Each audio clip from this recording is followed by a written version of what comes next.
नमस्कार, आप देख रहे हैं भारत अपडेट। मैं हूं आपके साथ सौम्या अवस्थी। बुलेटिन की शुरुआत करेंगे जहां आगरा मंडलायुक्त सभागार पहुंचे मुख्यमंत्री योगी आदित्यनाथ। पीडब्ल्यूडी विभाग के अधिकारियों के साथ बैठक जारी। पुराने और नए कार्यों की जानकारी ले रहे मुख्यमंत्री।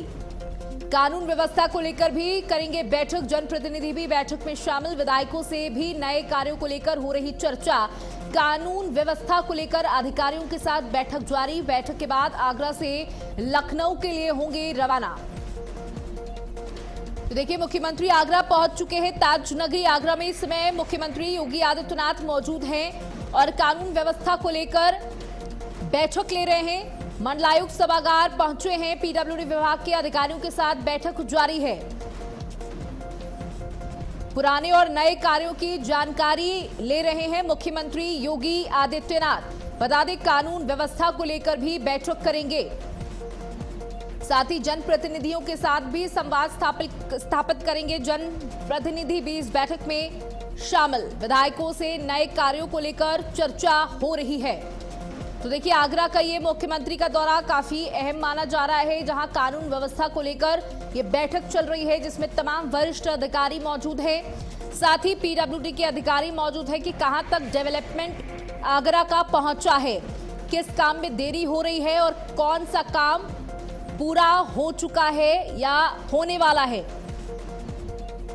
इन तमाम मुद्दों को लेकर आज ये बैठक चल रही है। आगरा में मंडलायुक्त सभागार में ये बैठक हो रही है। मुख्यमंत्री योगी आदित्यनाथ इस बैठक की अध्यक्षता कर रहे हैं। तमाम अधिकारी इस बैठक में मौजूद हैं। साथ ही जनप्रतिनिधि भी इस बैठक में मौजूद है। विधायकों से पूरा रिपोर्ट कार्ड ले रहे हैं मुख्यमंत्री योगी आदित्यनाथ कि जिन योजनाओं को शुरू किया गया था, जिन कामों को शुरू किया गया है, वो कहां तक पहुंचे हैं। विकास कार्यों को लेकर यहां पर यह बैठक चल रही है।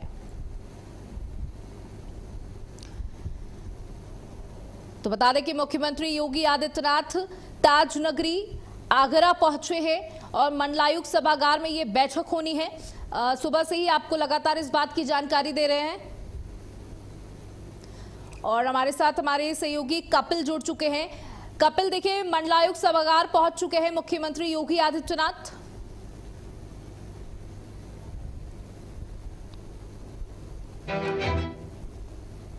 उसके बाद उन्होंने जनप्रतिनिधियों के साथ साथ सभी अधिकारियों के, जनपद कमिश्नर आगरा के सभी अधिकारियों के साथ बैठक की है और बैठक में जो विकास कार्य चल रहे हैं उसको लेकर कहीं ना कहीं समीक्षा की है। जो पुराने विकास कार्यों को लेकर भी बैठक की गई थी और जो दिशा निर्देश दिए गए थे उसकी भी समीक्षा की गई है। जी बिल्कुल, देखिए, पीडब्ल्यूडी विभाग के अधिकारी भी इस बैठक में सम्मिलित हैं। मुख्यमंत्री ने साफ तौर पर पहले भी कहा है कि कामों में देरी ना की जाए, जिससे समय की भी बचत होगी और पैसों की भी बचत होगी। देखिए, माना जाए कि जिस तरीके से 2027 की तैयारियों को लेकर मुख्यमंत्री योगी आदित्यनाथ ग्राउंड जीरो पर उतर चुके हैं और लगातार सभी मंडल हो या सभी जनपद हो, सभी की समीक्षाओं को लगातार मुख्यमंत्री खुद ही सभागारों में जाकर मंडलायुक्त सभागार में समीक्षा बैठक की है। और क्राइम की बात की जाए या लोक निर्माण विभाग से संबंधित सभी योजनाओं की बात की जाए, नगर निगम और जिला प्रशासन के तमाम ऐसी योजनाएं हैं जिसको लेकर खुद मुख्यमंत्री ने समीक्षा बैठक की है और आखिर आज में जो अधीनस्थ है उनको दिशा निर्देश दिए हैं और आगामी जो है चुनाव से पहले इन सभी कार्यों को पूरा करने के लिए भी दिशा निर्देश दिए गए हैं। बहुत बहुत शुक्रिया हमारे साथ जुड़ने के लिए, तमाम जानकारियों के लिए।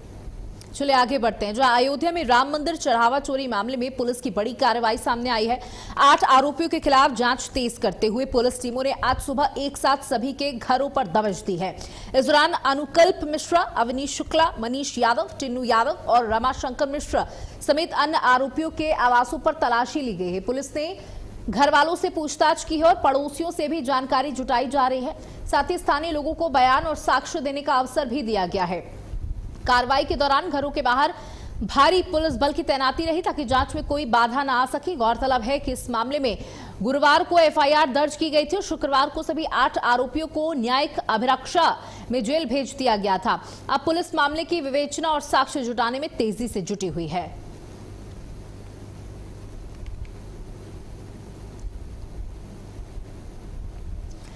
तो राम मंदिर चढ़ावा चोरी में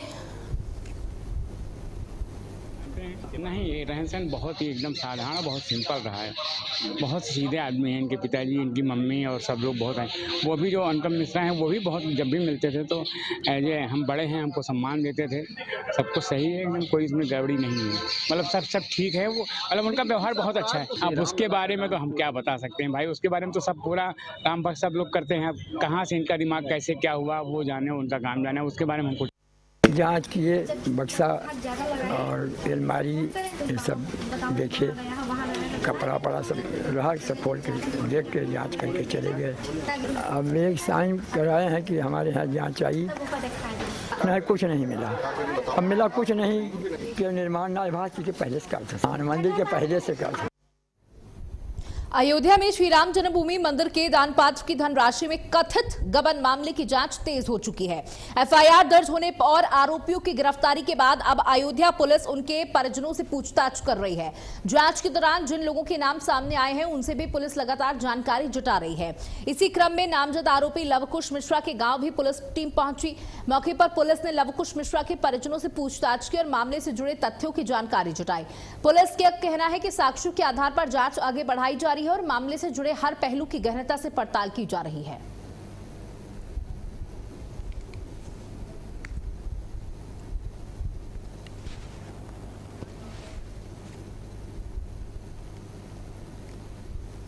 तो दान पात्र गबन मामले में ये बड़ी जांच की जा रही है।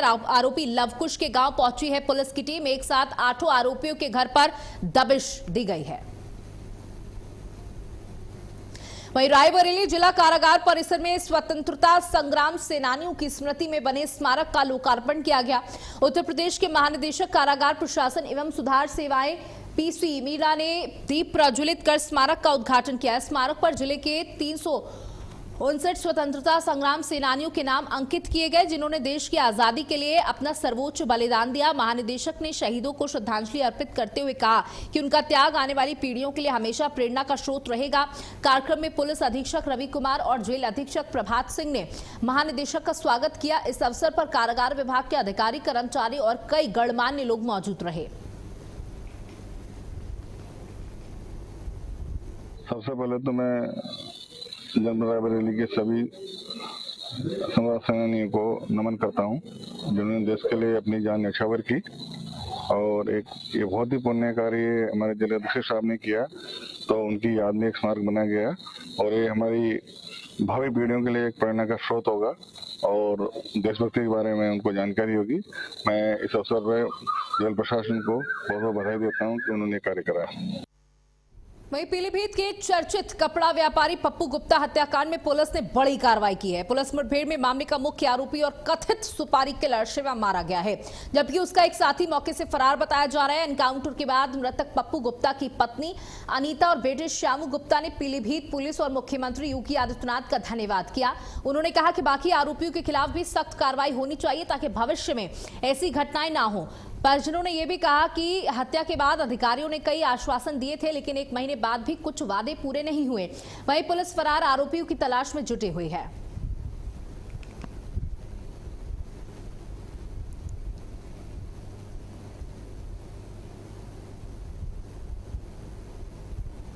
साहब, पीलीभीत की पुलिस को मैं धन्यवाद करती हूँ और योगी जी को धन्यवाद करती हूँ। आज जो आरोपी मारा गया है और साहब जो बचे हुए उनको भी आप इनकाउंटर कीजिएगा और मुझे न्याय चाहिएगा। पति की हत्या के बाद लोग आए सब लोग, लेकिन हमारा कोई साथ नहीं दिया और जो वादा कर गए थे वो भी नहीं पूरा किया। हम बहुत छोटे लोग हैं, छोटे छोटे बच्चे हैं और हमारे बच्चों का कोई सहारा नहीं है। ये तो मेरा छोटा बच्चा है, उसकी पढ़ाई भी नहीं हुई है और मेरी भी पूरी जिंदगी पड़ी है। कुछ आप लोग इंसाफ। मैं यही कहना चाहूँगा कि पीलीभीत पुलिस का बहुत ही सराहनीय कार्य है कि उन्होंने मेन सुपारी लेने वाले शिवम नाम के आरोपी को मुठभेड़ में मार गिराया है और बहुत ही कम समय गिराया है। इसलिए पीलीभीत पुलिस का मैं बहुत धन्यवाद करता हूँ। मेरे पिताजी की मृत्यु के दौरान कुछ अधिकारी लोग आए थे मेरे घर, जो वादे करके गए थे और उन्होंने वादे पूरे नहीं किए हैं। मेरी माँ का सिंदूर उजड़ गया है।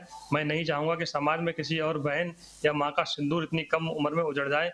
इसलिए जो बचे हुए आरोपी उनका भी एनकाउंटर किया जाए जल्दी से जल्दी, जिससे आगे चल कर के ऐसा माहौल बन जाए कि ऐसी कोई घटना नहीं करनी चाहिए कि जिसके कारण हमारी मृत्यु हो जाए या हमको मार दिया जाए। वहीं रायबरेली में पल्स पोलियो प्रतिरक्षण अभियान 2026 की शुरुआत हो गई है। जिलाधिकारी सरनीत कौर ने फीता काटकर अभियान का शुभारंभ किया और बच्चों को अपने हाथों से पोलियो की खुराक पिलाई। इस दौरान उन्होंने बच्चों को गोद में लेकर उनका उत्साह भी बढ़ाया। मुख्य चिकित्सा अधिकारी नवीन चंद्रा ने बताया कि जिले में 3,67,432 बच्चों को पोलियो की दवा पिलाने का लक्ष्य रखा गया है। अभियान के पहले दिन 1672 बूथों पर बूथ दिवस आयोजित किया गया। 29 जून से 3 जुलाई तक स्वास्थ्य टीम घर घर जाकर बच्चों को पोलियो की दवा पिलाएंगी। वहीं 6 जुलाई को बी टीम गतिविधि के तहत छूटे हुए बच्चों तक पहुंचने का अभियान चलाया जाएगा। तो पोलियो खुराक पिलाने के लिए घर घर पहुंची टीम और देखिए पोलियो रहित देश हो, इसी का प्रयास है। रायबरेली में पल्स पोलियो अभियान का शुभारंभ किया गया और यहां पर तमाम छोटे बच्चों ने पोलियो की पहली बूंद ली। आप देख सकते हैं कि सरकार का भी प्रयास है कि दोबारा इस देश में कभी पोलियो लौट कर ना आने पाए। बता दें कि एक समय था जब हर घर में पोलियो का एक मरीज हुआ करता था। उसके बाद आज की ये स्थिति है कि हर बच्चे को सबसे पहले पोलियो की ड्रॉप पिलाई जाती है जैसे ही वो उस एज तक पहुंचता है। तो आज बच्चों को पोलियो खुराक पिलाने का अभियान यहां पर शुरू किया गया। रायबरेली से ये तस्वीर आपको दिखा रहे जहां छोटे छोटे बच्चे अपनी माओ के साथ पोलियो बूथ तक पहुंचे और सिर्फ पोलियो बूथ में पहुंचना नहीं, जो महिलाएं हैं जिनको ये जिम्मेदारी सौंपी गई है वो घर घर जा करके ये सुनिश्चित करती हैं कि हर बच्चे को पोलियो की ड्रॉप जरूर मिली हो। तो रायबरेली में पल्स पोलियो की खुराक पिलाने का अभियान शुरू किया गया और देखिए हर बच्चे को ये खुराक लेनी बहुत जरूरी है अगर उसे पोलियो से अपना बचाव करना है और देश में दोबारा ये बीमारी लौट कर ना आए, यही प्रयास है। पोलियो अभियान आज 28 तारीख को यहाँ पे शुरुआत करी गई है। 28 तारीख को बूथ दिवस होना है और उसके बाद 29 तारीख से 3 तारीख तक लोग गृह भ्रमण पर जाएंगे। गृह भ्रमण पर जब टीमें जाएंगी तो देखेंगे कि घर घर जाकर कोई भी बच्चा जो है पल्स पोलियो अभियान से छूटे ना।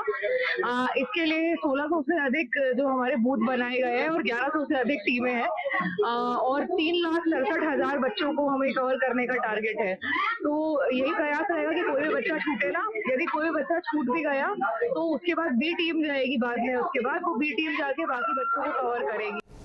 वहीं कानपुर में नाबालिग किशोरी के अपहरण का आरोप, दोस्ती के बहाने अगवा कर 6 दिन तक बंधक बनाने का आरोप, जबरन बुर्का पहनाने, कलमा पढ़वाने का आरोप है। जबरन गौमांस खिलाने और प्रताड़ित करने का भी आरोप लगाया गया। विरोध पर गर्म चिमटे से दागने और मारपीट का आरोप है। सऊदी अरब में बेचने की धमकी देने का भी आरोप। मुख्य आरोपी अरमान समेत 4 आरोपी गिरफ्तार किए गए हैं। पीड़िता की तहरीर पर पुलिस की जांच शुरू। तो दोस्ती के बहाने पहले अगवा किया गया, 6 दिनों तक बंधक बनाकर रखा गया।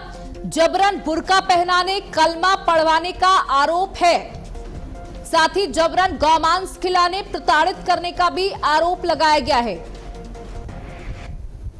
तो देखिए ये मामला लगातार तूल पकड़ रहा है जहां 6 दिनों तक एक नाबालिग किशोरी को बंधक बनाया गया है। ये आरोप लगाया है किशोरी ने। जबरन उसे बुर्का पहनाया गया, कलमा पढ़वाई गई, ये भी इस चिट्ठी में आरोप लगाया गया है। और हमारे साथ सहयोगी इब्ने हसन जुड़ चुके हैं। इब्ने हसन, देखिए क्या कुछ ये पूरा मामला है, विस्तार से जानकारी दें। देखिए मैं आपको बता दूं कि ये एक चौंकाने वाला मामला सामने आया है। जिस तरीके से अगर बात की जाए तो एक जो है अरमान नामक युवक ने पहले दोस्ती के बहाने उसको अगवा किया और अगवा करने के बाद 6 दिन तक बंधक बना के रखा। और हम आपको बता दें कि उसने उसको जबरन बुर्का पहनाने, कलमा पढ़वाने और गौ-मांस खिलाने तक का आरोप लगाया है। जिस तरीके से अगर बात की जाए तो उसने विरोध करने पर गर्म चिमटे से जो है उसको दागने और मारपीट की भी उसने शिकायत की है। वहीं अगर बात करें तो उसने डरा धमका कर कोरे कागजों पर उससे हस्ताक्षर भी करा लाए और साथ ही साथ उसने सऊदी अरब में बेचने की धमकी का भी आरोप लगाया। किसी तरह आरोपियों के चंगल से छूटी किशोरी ने परिवार संग जो है दावतपुर थाने में तहरीर दी है। पुलिस ने मुख्य आरोपी अरमान समेत जो है 4 लोगों को गिरफ्तार कर दिया और आगे की जांच भी शुरू कर दी है। लेकिन इस तरीके का मामला सामने आने से फिर एक बहस का मुद्दा छिड़ गया है कि धर्मांतरण के लिए जिस तरीके से आवाज उठाई जाती है वो वाकई में हो रहा है। जी सौम्या। बिल्कुल, आपसे ये भी जानना चाहूंगी किस तरीके से ये दोनों आपस में मिले, जो अरमान आरोपी बताया जा रहा, जो मुख्य आरोपी है, दोनों की मुलाकात कैसे हुई? इस तरीके से बात की जाए, पहले जो युवक था इसने फोन पे दोस्ती करी, दोस्ती करने के बाद जो है उससे मुलाकात का सिलसिला बड़ा, मुलाकात होने लगी। तो मुलाकात करने के बाद उसने बातचीत किया, फिर उसने उसको वहाँ पर बुलाकर उसको अगवा कर लिया और अगवा करने के बाद 6 दिन तक बंधक बनाए रखा। जी सौम्या, बिल्कुल, इतनी अगर जानकारी मिल पाई हो कि ये चारों जो आरोपी हैं इनकी क्या पृष्ठभूमि है, क्या इसी तरीके का इनका हिस्ट्री भी रह चुकी है? बात की जाए तो अभी जिस तरीके से अरमान को और आरोपियों को गिरफ्तार किया है, गिरफ्तार करने के बाद पुलिस अपनी हिरासत में ले लिया। हिरासत में लेके क्योंकि धर्मांतरण का मामला है, पुलिस अभी पूछताछ कर रही है। इसमें और कौन सी नई बातें या फिर नए तथ्य निकल के आएंगे उस समय लगेगा, लेकिन सब पता चलेगा उसके बाद। बहुत बहुत शुक्रिया इब्ने हसन हमारे साथ जुड़ने के लिए, जानकारी साझा करने के लिए। चलिए आगे बढ़ते हैं। जहां अमरोहा में चोरी की कोशिश के दौरान एक संदिग्ध युवक को ग्रामीणों ने रंगे हाथों पकड़ लिया। बताया जा रहा है कि युवक के 2 साथी अंधेरे का फायदा उठाकर मौके से फरार हो गए। घटना के बाद ग्रामीणों ने पकड़े गए युवकों को खंबे से बांध दिया और उसकी लाठी डंडों से जमकर पिटाई कर दी। इस पूरी घटना का वीडियो अब सोशल मीडिया पर तेजी के साथ वायरल हो रहा है, जिसमें भीड़ युवक के साथ मारपीट करती नजर आ रही है। वहीं पुलिस का कहना है कि इस मामले में अभी तक कोई तहरीर प्राप्त नहीं हुई है। पुलिस ने स्पष्ट किया है कि तहरीर मिलने पर जांच की जाएगी और नियम अनुसार आगे की कार्रवाई की जाएगी।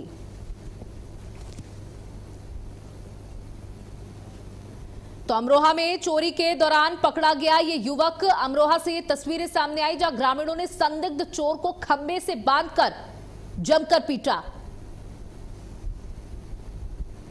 वहीं फतेहपुर में नाबालिग प्रेमी और प्रेमिका के घर छोड़कर भागने का मामला सामने आया है। बताया जा रहा है कि दोनों काफी समय से एक दूसरे के संपर्क में थे और साथ रहने के लिए घर से निकल गए। परिजनों को इसकी भनक लगते ही उन्होंने दोनों का पीछा करते हुए उन्हें पकड़ लिया। इसके बाद दोनों की जमकर पिटाई की गई, जिसमें किशोर गंभीर रूप से घायल हो गए। घटना का वीडियो सामने आने के बाद इलाके में हड़कंप मच गया। सूचना मिलने पर खखरेरू पुलिस मौके पर पहुंची और दोनों को अपने साथ थाने ले गई। पूछताछ में लंबे समय से प्रेम प्रसंग होने की बात सामने आई है। पुलिस पूरे मामले की जांच कर आगे की कार्रवाई में जुटी हुई है।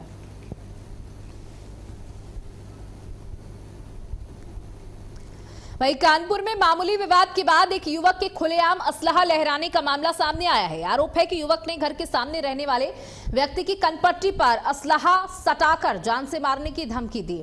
पूरी घटना मकान में लगे सीसीटीवी कैमरे में कैद हो गई, जिसका वीडियो अब सामने आया है। पीड़ित का आरोप है कि शिकायत के बावजूद बरा थाना पुलिस ने कोई कार्रवाई नहीं की। पीड़ित ने अब पुलिस कमिश्नर से शिकायत कर आरोपी के खिलाफ सख्त कार्रवाई की बात की है। मामले को लेकर पुलिस की कार्यशैली पर भी सवाल उठ रहे हैं।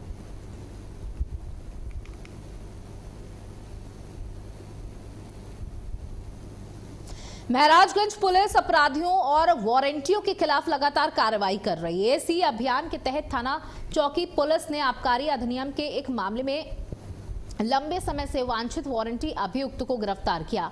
पुलिस अधीक्षक शक्तिमोहन अवस्थी के निर्देशन में की गई इस कार्रवाई में थाना चौकी पुलिस ने आरोपी वीर बहादुर को उसके गांव करौता से गिरफ्तार कर लिया। गिरफ्तारी के बाद आवश्यक कानूनी प्रक्रिया पूरी कर अभियुक्त को न्यायालय में पेश किया गया। पुलिस का कहना है कि जिले में वारंटियों और अपराधियों के खिलाफ अभियान आगे भी लगातार जारी रहेगा। तो अपराधियों पर पुलिस का अभियान जारी है, जहां वारंटी अभियुक्त को थाना चौकी पुलिस ने दबोच लिया। महाराजगंज पुलिस की ये बड़ी कार्रवाई सामने आई, जैसे आरोपी को धर दबोचा गया। आबकारी एक्ट का वांछित आरोपी पुलिस की गिरफ्त में है। अपराधियों पर पुलिस का यह अभियान लगातार जारी है। सिर्फ पहला आरोपी नहीं, लगातार पुलिस इस तरीके के आरोपियों की गिरफ्तारी कर रही है। वहीं कानपुर मेट्रो के दूसरे चरण के संचालन की दिशा में आज से एक अहम प्रक्रिया शुरू हो गई है। कॉरिडोर 1 के कानपुर सेंट्रल से नौबस्ता तक शेष सेक्शन पर मेट्रो रेल सुरक्षा आयुक्त यानी CMRS का 3 दिवसीय निरीक्षण आरंभ हो गया है। पहले दिन CMRS नीलाभ सेनगुप्त ने अपनी टीम के साथ नवीन मार्केट से कानपुर सेंट्रल तक मेट्रो यात्रा की और इसके बाद tunnel track, station, escalator, fire safety समेत यात्री सुरक्षा से जुड़ी व्यवस्थाओं का गहन निरीक्षण किया। अगले 2 दिनों तक सिंगलिंग, इलेक्ट्रिकल ट्रैक और सिविल सिस्टम की तकनीकी जांच होगी। निरीक्षण सफल रहने के बाद कानपुर सेंट्रल से नौबस्ता तक मेट्रो संचालन का रास्ता साफ होने की उम्मीद है।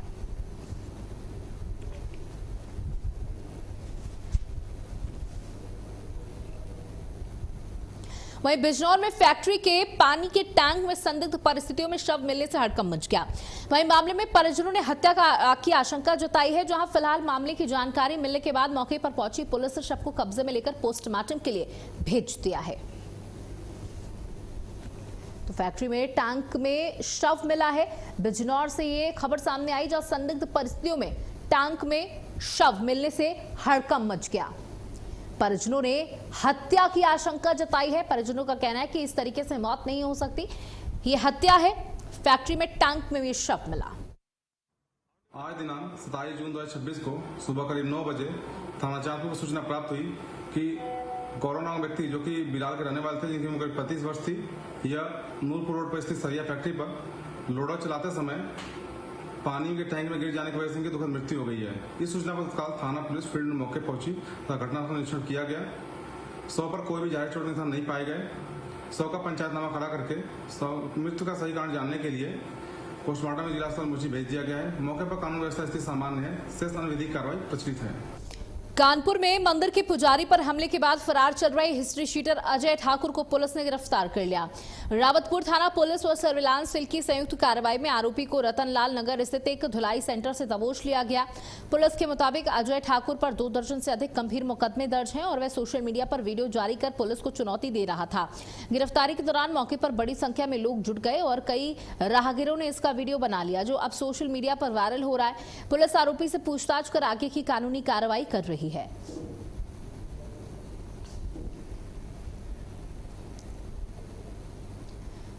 तो बता दें कि इस हिस्ट्री शीटर को पुलिस ने धर दबोचा और पुलिस लगातार इसकी तलाश कर रही थी। फरार हिस्ट्री शीटर आरोपी को कानपुर से गिरफ्तार किया गया। पुजारी पर हमले का इस पर आरोप है। साथ ही पुलिस ने यह भी बताया कि इस पर कई मुकदमे पहले से ही दर्ज हैं। वहीं रायबरेली में अवैध शराब के कारोबार के खिलाफ आबकारी विभाग का अभियान लगातार जारी है। जिलाधिकारी सरनीत कौर बोकरा के निर्देश पर आबकारी और पुलिस की संयुक्त टीम ने कई गांवों में छापेमारी कर बड़ी कार्रवाई की। इस दौरान 72 लीटर अवैध कच्ची शराब बरामद की गई, जबकि 300 किलो लहर मौके पर ही नष्ट कर दिया गया। टीम ने बदोखर और खीरो थाना क्षेत्र के कई गांवों में दबिश देकर अवैध शराब बनाने के अड्डों को निशाना बनाया। मामले में आबकारी अधिनियम के तहत 5 मुकदमे दर्ज कर आगे की कानूनी कार्रवाई शुरू कर दी गई है।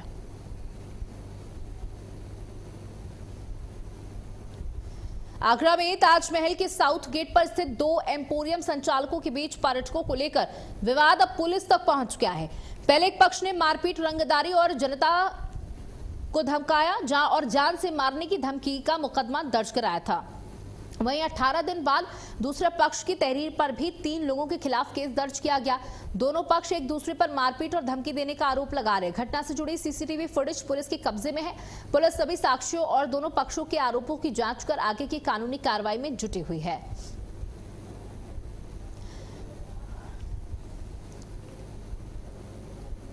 और इसी के साथ बुलेटिन में इतना ही। नमस्कार।